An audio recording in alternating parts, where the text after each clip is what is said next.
Hi, Fernando. Welcome to the Aral School. First of all, for those who don't know anything about you, could you please introduce yourself and tell us a bit about what brings you to Karakalpakstan and to the Aral School? Mhm. My name is Fernando Laposse, and I'm a designer from Mexico. And I specialize in working with natural materials at the intersection between craft design and agriculture.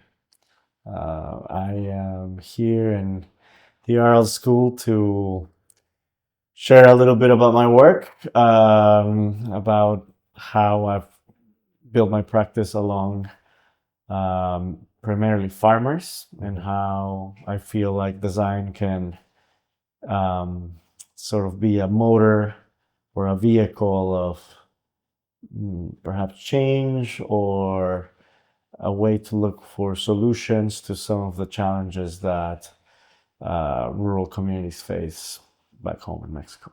Cool. Thanks so much. Yeah, we're just coming out of the presentation that Fernando gave to us, and I think it was a real important moment for us as a team to witness all the different disciplines that we encompass as a team and see that in a fully fledged finished product. I think for us it was greatly inspiring to see something like that that has been happening in the real world with some real tangible social impact as well. So thanks for that. And speaking about your context, you mostly work with the Mexican flora, and I wanted to ask you about your experience of being here in the region of the Aral Sea in Karakalpakstan. What is the main difference in the flora that has stuck out with you in terms of the ecosystems? I can imagine it's very different. Well, we're in the middle of winter, so you know, I haven't seen that much, but I think it's a seasonal thing. I would be excited to come back perhaps in the spring or summer where it will clearly be a lot more green. Yeah.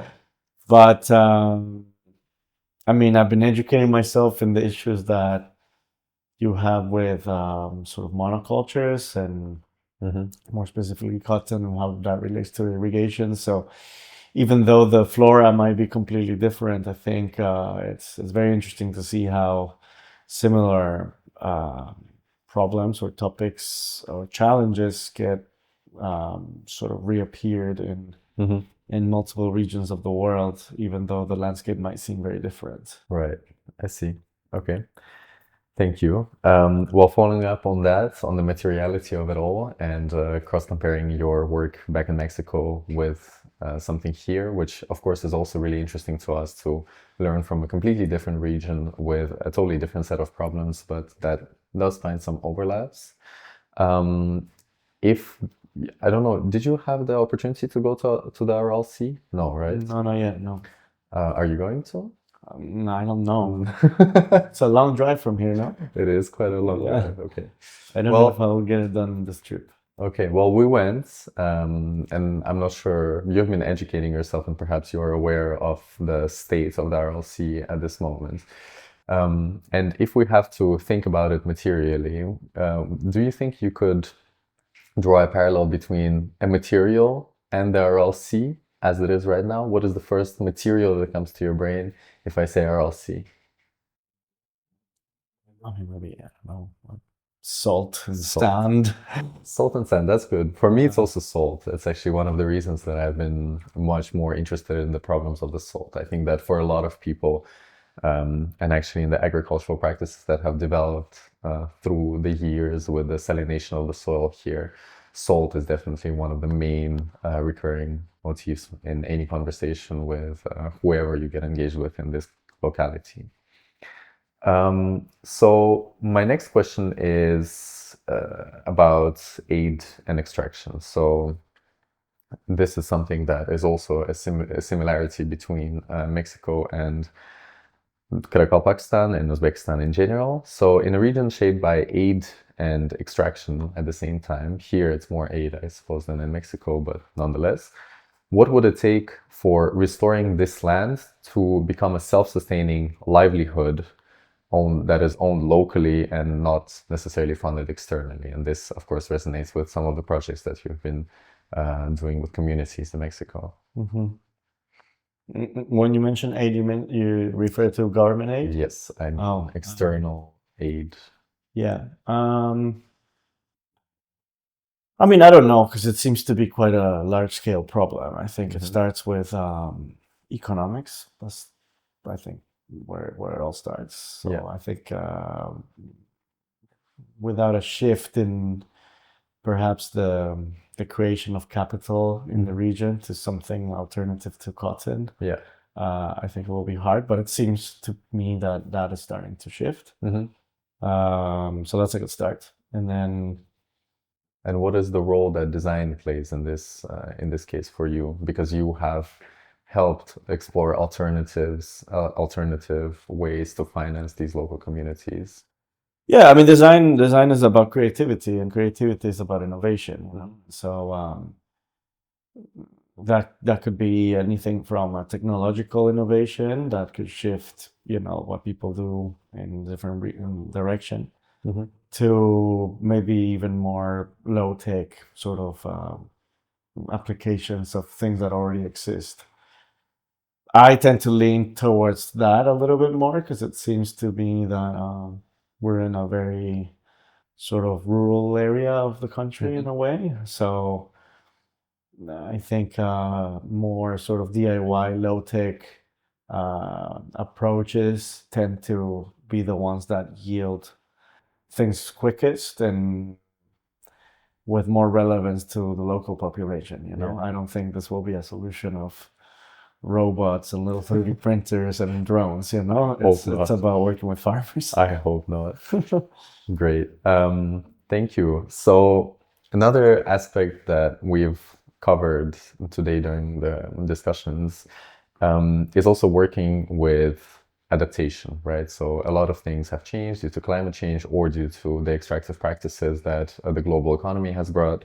And I wanted to ask you that. I wanted to ask you about that. So the Aral is already being considered as a novel ecosystem, as a desert, essentially. In your work as well, how do you balance nostalgia and adaptation in your design process? Mm. I mean, I think the nostalgia is best. Well, it's lived mostly by locals of the region. So I think no matter how empathetic you want to be to the nostalgia of something, you're never going to leave it Yeah. as a foreigner the way a local does.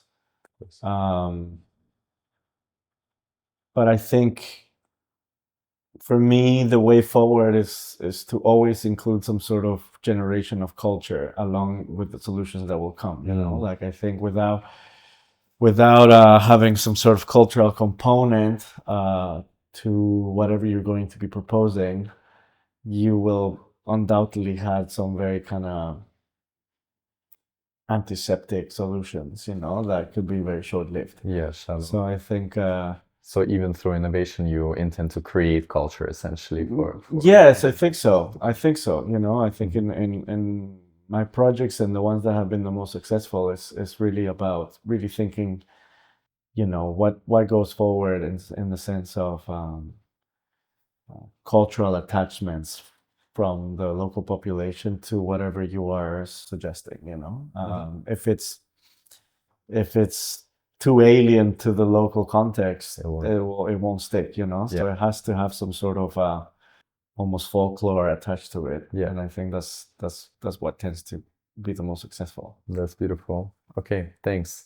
So before the last question, I'm gonna do a blitz with you. So essentially, I'll give you two things, and you just have to select one off the top of your head. If you want to elaborate on whatever you're saying, you're very welcome to do so. But the choice, try to do that as fast as possible. Okay. So first one is design or craft? Craft. Okay. Any elaboration? There's design already in craft. Okay. There's no craft in design, you know? That's a good one. Okay, urban or rural? Rural. Corn or agave? Corn. Innovation or tradition? I think in innovating within tradition. Cool, gotcha. Creating or integrating? Creating. Okay. Pigment or structure? Structure. Pilau or manti? Pilau. All right. Thank you for the blitz. That was great. So lastly, we've kind of made a custom out of it, but we like to ask about hope. And for you as a practitioner that focuses on materiality a lot, I would like to ask you, what material is hope made of? Mm,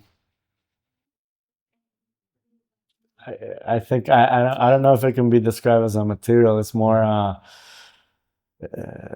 to me it's more electrical almost. It's more Electrical. of a, it's more of a energy source rather than a concrete material. You know, I mean, Okay. energy can be seen as a material, but Absolutely. you know, I think it's something that like I think of energy because you know, energy. You plug something here, you feel it within a fraction of a second, the other side of the room, or into the future, or whatever, you know. So, And that's how hope feels for I you. think so. Yeah, I think if you can, incite hope, it can spread very quickly, you know. Great. Yeah. Okay, Fernando, thank you so much for Thanks being for having me. here. Yeah, thank Yeah. you.